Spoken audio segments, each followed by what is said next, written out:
Let's return to the ceasefire between Iran and the US. And the two sides are expected to negotiate a long-term agreement in Pakistan starting on Friday. White House Press Secretary Karoline Leavitt says President Trump rejected an initial proposal from Iran.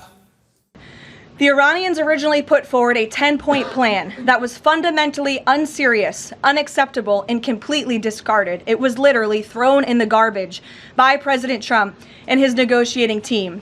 With the president's deadline fast approaching and the United States military completely decimating Iran with each passing hour, the regime acknowledged reality to the negotiating team.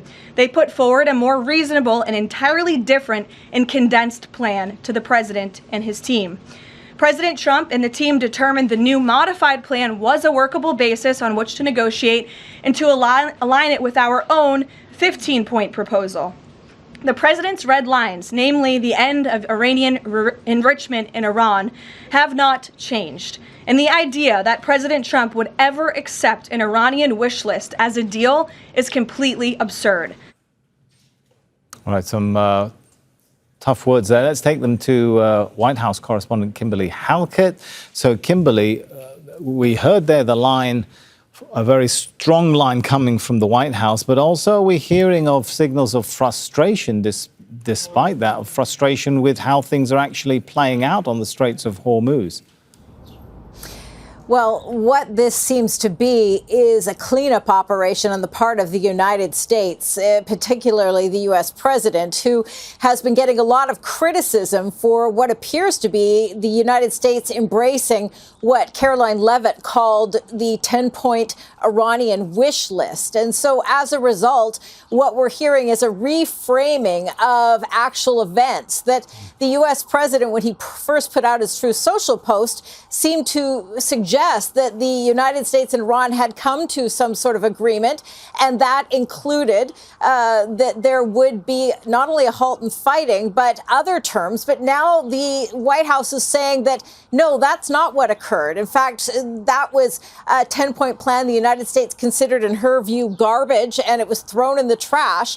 And instead, the reworked proposal was merged with 15 points from the United States. And this is what will be the basis of discussions in Islamabad starting on Saturday, involving the vice president along with his Middle East envoys. So, yes, there does appear to be frustration, but there also seems to be a reframing or a rewriting of history. And what is Donald Trump saying about whether the Lebanese front is part of this ceasefire deal or not? Because that seems to be proving to be another contentious issue.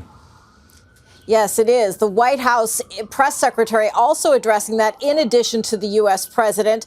Of course, we know that one of the very strong points made by Iran in its 10-point plan for pausing fighting would include Israel halting attacks on Lebanon, which have obviously resumed.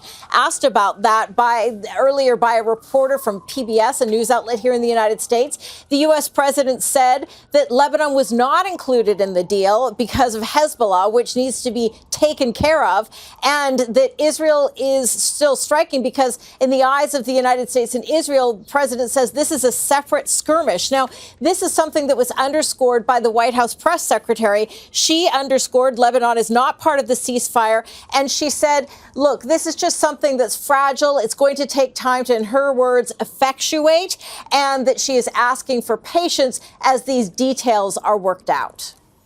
Let's thank Kimberly Halkett from outside the White House.